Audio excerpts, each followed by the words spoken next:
नमो आदेश. नमस्कार. माझं नाव मिनल आहे. मी कोल्हापूर येथे राहते. प्रथमतः गुरुवरे सागरनाथजी महाराज यांना मी वंदन करते. आणि मी बजरंग बाण दीक्षा जी घेतली होती त्यातून आलेला अनुभव मी सगळ्यांसोबत शेअर करू इच्छिते. मी फेब्रुवारीमध्ये बजरंग बाण दीक्षा घेतली. त्याचं कारण असं होतं की मला खूप घरामध्ये निगेटिव्हिटी जाणवत होती. आणि म्हणजे आता स्पष्ट सांगायचं झालं तर मला घरामध्ये म्हणजे असं भास होत होते. घराच्या बाहेर खिडकीमध्ये कोणीतरी उभं राहिले असं मला वाटत होतं. ते भास मला सारखेच होत होते. म्हणजे मलाच नाही तर म्हणजे माझ्यासोबत माझ्या घरी पाहुणे आलेल्या पाहुण्यांना किंवा माझी पुतणी माझ्यासोबत एकदा म्हणजे असं रात्रीचा आम्ही झोपल्यानंतर तिला एकदा भास झाला की बाहेर कोणीतरी आहे. आणि आवाज दिल्यानंतर पटकन खाली बसल्यासारखा भास झाला. पण बाहेर दरवाजा उघडून बघितलं तर कोणीच नव्हतं बाहेर. मग त्यामुळे माझ्या मनात भीती बसली. माझे मिस्टर आणि माझी 2 मुलं असं आम्ही माझ्या घरी राहतो आहे. माझे मिस्टर आर्मीमध्ये होते. 2019 साली ते रिटायर झाले. रिटायर झाल्यानंतर ते खाजगीमध्ये सर्व्हिस करत होते. खाजगीमध्ये त्यांना फर्स्ट सेकंड थर्ड म्हणजे डे नाईट शिफ्ट असल्यामुळं त्यांचे म्हणजे ड्युटीचं टायमिंग काही फिक्स नव्हतं. पण त्यामुळं म्हणजे मला एकटीला घरी राहण्यासाठी सुद्धा खूप भीती वाटायला लागली. त्याचबरोबर मी म्हणजे आमचं जे घर आहे ते आम्ही खाली 4 रूम भाड्यानं दिलेले आहेत आणि वरती मी आणि माझा परिवार म्हणजे आम्ही वरच्या 4 रूममध्ये आम्ही राहतो आहे. तर जे भाडेकरी होते त्यांच्यातही असं अचानक म्हणजे एक वाईट घटना घडली. त्याचा म्हणजे प्रेशर आम्हालासुद्धा खूप जास्त आलं. आणि हे असं का होतं आहे सारखं म्हणजे असं का व्हायला लागलं आहे, बाहेरून कोणी काय केलेलं आहे की काय असं माझ्या सारखं मनात यायला लागलं. मग त्या भीतीपोटी म्हणजे मी बाहेर म्हणजे रात्रीचं झोपताना सुद्धा मला खूप भीती वाटत होती किंवा दिवसभर म्हणजे त्याच टेन्शनमध्ये मी डिप्रेशनमध्ये गेल्यासारखं मला व्हायला लागलं. त्याच विचारात राहायला लागलो. म्हणजे हे काय व्हायला लागले असं सारखं. आणि म्हणजे ह्यातून मला बाहेर पडण्याचा काही मार्ग आहे का नाही, ह्यातून जास्तच काही बरं वाईट होईल का काय असं माझ्या मनात जास्तच भीती निर्माण व्हायला लागली. मग मिस्टर ड्युटीला वगैरे जायचे त्यामुळं ते ह्या गोष्टीकडे दुर्लक्ष करायचे की काय नाही तुझ्या मनाचाच भास आहेत, तू काहीतरी म्हणजे पिक्चर वगैरे बघत जाऊ नको किंवा काय असं ते त्यांच्या डोक्यात हे होतं की असं नाही. पण मला मात्र गॅरंटी होती. फक्त मला झालं असतं तर मी समजू शकले असते. पण हे बाकीच्यांना पण म्हणजे बाकीच्या 2 व्यक्तींना सुद्धा जे असं सेम माझ्यासारखं जे भास झाली ते भास असू शकत नाहीत असं मला वाटायला लागलं. मग मी स्वामी समर्थ केंद्रातून सेवा वगैरे पहिल्यापासूनच घेते. मला आवड आहे, मी करत होते. पण मी असंच त्या अनुषंगानंच मला काहीतरी बाबा ह्यातून बाहेर पडण्यासाठी एखादा म्हणजे आपण मंत्र जपावा किंवा काहीतरी हे करावं, अनुष्ठान करावं अशा ह्याच्यातून मी व्हिडिओ बघत असताना मी पहिल्यांदाच सागरनाथजी महाराजांचे हे व्हिडिओ बघितले. म्हणजे हा बजरंग बाण दीक्षेचा व्हिडिओ मी सहजच माझ्या नजरेसमोर आल्यानंतर मी बघितलं. मी बरेच त्यांचे व्हिडिओ असे बघितले. त्यातून आलेले अनुभवाचे सुद्धा 2 व्हिडिओ म्हणजे मला बघायला मिळाले. एक आजींचा अनुभव होता आणि मुलगीचा अनुभव. मुलीचा तिनं घरामध्ये होणारे भांडणं वगैरे ह्याविषयी व्हिडिओ म्हणजे त्यांनी आपला स्वतःचा अनुभव शेअर केला होता. ते बघून मला पण जास्त असं इन्स्पायर झाल्यासारखं वाटलं आणि मी म्हटलं की बघूया आपण म्हणजे मला ही दीक्षा करायचीच आहे. म्हणजे दीक्षा घ्यायचीच आहे आणि मला ह्यातून अनुष्ठान करायचं आहे असं माझ्या मनात सारखं यायला लागलं. पण मग हे घ्यायचं कसं, फोन लावू की नको हे असं म्हणजे माझ्या मनात सारखं येत होतं. त्यातून माझ्या मिस्टर म्हणजे मिलिटरीतून रिटायर झाल्यानंतर सुद्धा बाह्यपरीक्षा देत होते. आणि बाह्यपरीक्षा देत असताना ते थोड्या मार्कामध्ये म्हणजे पाठीमागं राहत होते. थोड्या मार्कात ते कट ऑफच्या अगदी 2-3 मार्कांना असं बाहेर होत होते. मग आम्ही 4 वर्ष त्यांचा पण प्रयत्न सुरूच होता, अभ्यास वगैरे चालू होता. मग त्यांचे पण कष्ट मला दिसत होते आणि मला म्हणजे ह्यातून कशामुळे हे व्हायला लागले म्हणजे हातातोंडाशी आलेला घास पण माझा पाठीमागं जातोय. तेवढं मेहनत करतात त्यांच्या पण मेहनतीला यश मिळेना झाले, कशामुळे व्हायला लागले असं मला सारखं मनात येत होतं. मग मी धाडस करून ताईंना फोन लावला आणि त्यांच्याकडून या बजरंग बाण दीक्षेची माहिती पूर्ण ताईंनी मला व्यवस्थित सांगितली. त्यांना मी माझा प्रॉब्लेमही सांगितला की ताई मला असे भास होत आहेत.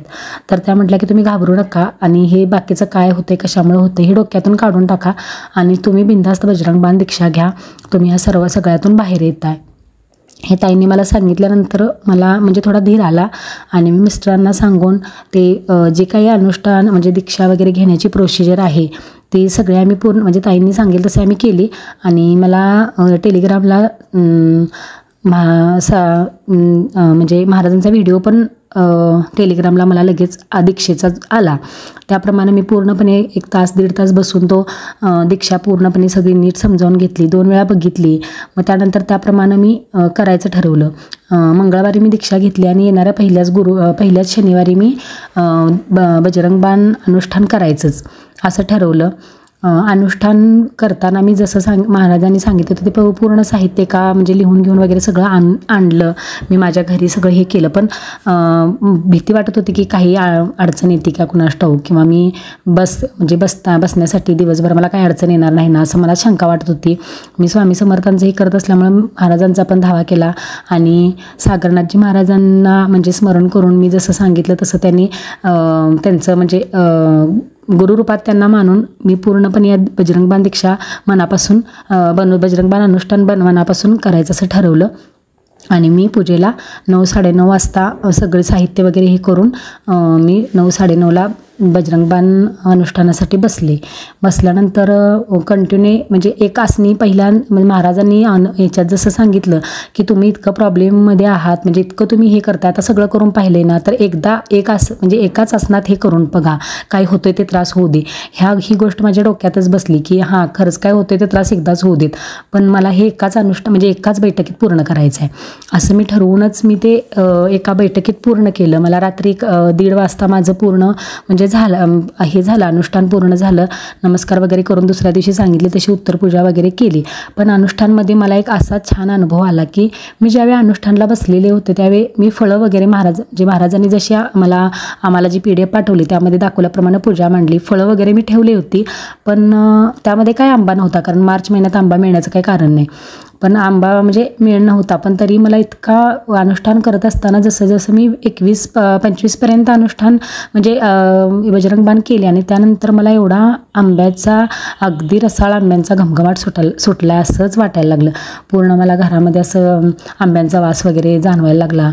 आणि मी म्हटलं असं म्हणजे काय म्हणजे असं कसं काय, असं एवढा कसं काय वास येऊ शकतोय. अगरबत्त्या वगैरे सुद्धा मी अनुष्ठान करताना लावलेला होता, पण त्यातून सुद्धा आंब्यांचा वास खूप येत होता. मग मी ठरवलं की बाबा जाऊ दे, मी ह्यातून सगळ्यातून बाहेर पडते. आणि माझ्या मिस्टरांचं जे म्हणजे त्यांचा रिझल्ट MPSCचं जी एक्झाम दिली होती त्याचा त्यांनी म्हणजे मी एक लिस्ट आली होती, पण फायनल लिस्ट अजून आलेली नव्हती. आणि त्यामध्ये त्यांनी थोड्या मार्कात आम्हाला वाटत होतं की परत असंच होते का कुणास ठाऊक, की थोड्या मार्कात वगैरे बाहेर पडतात की कुणास ठाऊक असं वाटत होतं. म्हणून ती सुद्धा मनात भीती होती की इतकं प्रयत्न करून सुद्धा आता हा पण चान्स गेला तर पुन्हा आणि सगळं म्हणजे पुन्हा अभ्यास, पुन्हा परीक्षा.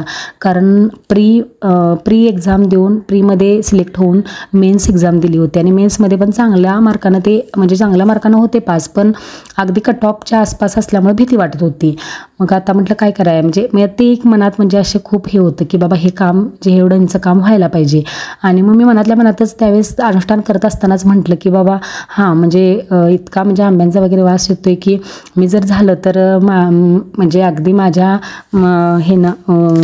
इच्छेनं की जिथंही म्हणजे माझ्या मनाच्या समाधानासाठी मी म्हटलं की वानर वगैरे असतील तिथं मी आंबे वगैरे वानरांना असं देईन खायला वगैरे असं म्हणून म्हणजे मनातच मी संकल्प केला अनुष्ठान सुरू असतानाच. आणि तसंच झालं. आणि मग त्यानंतर दुसऱ्या दिवशी अनुष्ठान वगैरे पूर्ण झालं.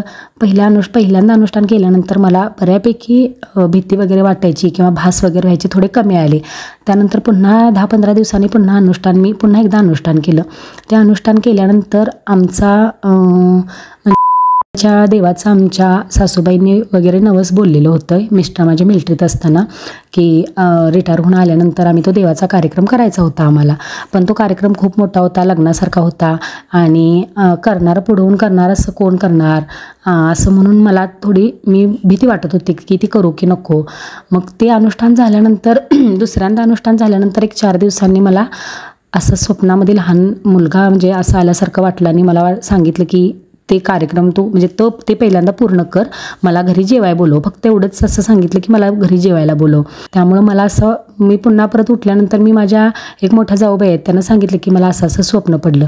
मग त्यांनी सगळ्यांनी मिळून ठरवलं की बाबा असं आहे तर असू शकतं आहे तुमचं असं आणि तसं करायचंच आहे, कधी ना कधी करायचंच आहे, तर आपण करून घेऊया.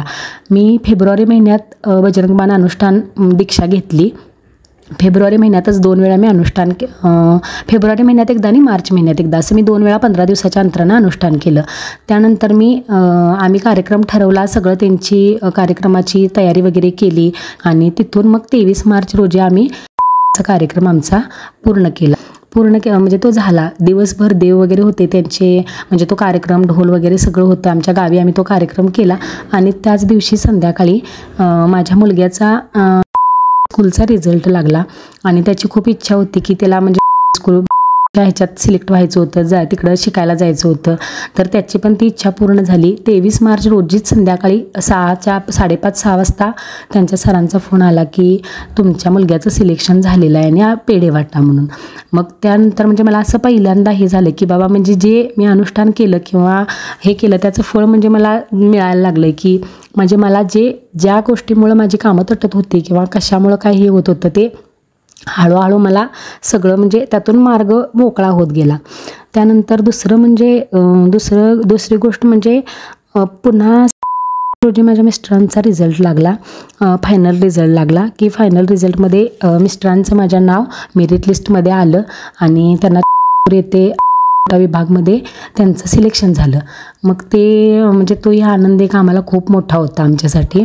आणि रिझल्ट लागल्यानंतर मला हे लगेचच म्हणजे माझे अनुभव शेअर करायचे होते. त्यानंतर मला पूर्ण म्हणजे ते भास होणंही बंद झालं, मिस्टरांचंही काम झालं आणि माझ्या मुलग्याचंही मनासारखं त्यानं म्हणजे सिलेक्शन त्याचं झालं. ही माझी म्हणजे अगदीच माझ्या मनासारखी सगळी कामं झालीत. त्यानंतर मी अनुष्ठान प्रत्येक वेळेस करतच राहिले, म्हणजे मला म्हणजे ती आवडच लागली आणि त्यानंतर मी वरचेवर हे अनुष्ठान करत राहिले. कोणतेही म्हणजे आम्हाला काही अडचण आली नाही आणि त्यांच्या मनासारखं झालं. माझ्याही म्हणजे जे निगेटिव्हिटी वाटत होती किंवा जे सगळी कामं अडकल्यासारखी वाटत होती ती बजरंग बलींच्या कृपेनं सगळी माझी कामं पूर्ण झालीत. आणि सागरनाथजी महाराजांचे मी खूप आभार मानू इच्छिते, कारण या चॅनलच्या माध्यमातून लोककल्याण करण्यासाठी आणि ते पण अगदी अल्प प्रमाणात किंवा म्हणजे नाममात्र दक्षिणा घेऊन अगदी इतकं छान कार्य करतायत महाराज की गुरुजी की म्हणजे सांगू शकत नाही की कारण म्हणजे या सर्व गोष्टी खूप महत्त्वाच्या होत्या माझ्यासाठी. आणि त्याहीपेक्षा त्या निगेटिव्ह वातावरणाचा कायापालट अगदी 1-2 महिन्यात पूर्ण कायापालट होऊन म्हणजे एक गोष्टी अशा आनंदाच्याच बातम्या माझ्या म्हणजे कानावर येत गेल्या. आणि या साधनेमुळे म्हणजे मला खूप छान पॉझिटिव्ह असं वाटायला लागलं. आजच्या काळात एवढं चांगलं सद्गुरूंची भेट होणं खूप कठीण आहे. आणि म्हणजे माझं संचित चांगलं किंवा स्वामी महाराजांचं मी महाराजांची सेवा करते म्हणून मला महाराजांनीच अगदी देहधारी गुरूंची भेट घडवून आणण्याची माझी इच्छा होती की महाराज की तुम्ही तर आहातच पण एक म्हणजे मला अगदी प्रॉब्लेममधून काढण्यासारखं किंवा बाहेर येण्यासारखं असं एखादीच देहधारी गुरूंची भेट व्हावी. आणि खरंच मला भेट काय गुरुजींची झालेली नाही अजून, पण इतकं छान मार्गदर्शन व्हिडिओमधून मिळत गेलं किंवा त्यांच्या अगदी नवीन कोणतेही व्हिडिओ आले की मी पहिल्यांदा पटकन आले व्हिडिओ की मी वेळात वेळ काढून बघते की काय आज महाराजांनी मार्गदर्शन केलेलं आहे. असं ह्या म्हणजे माध्यमातून सगळ्या लोकांचं कल्याण करायचा जो गुरुजींनी वसा घेतलेला आहे तो असाच चालू राहू दे आणि सगळ्या लोकांनी त्याचा लाभ घ्यावा हे एवढं माझी म्हणजे इच्छा आहे. म्हणून मी माझे अनुभव आज शेअर केलेले आहेत. धन्यवाद. नमो आदेश.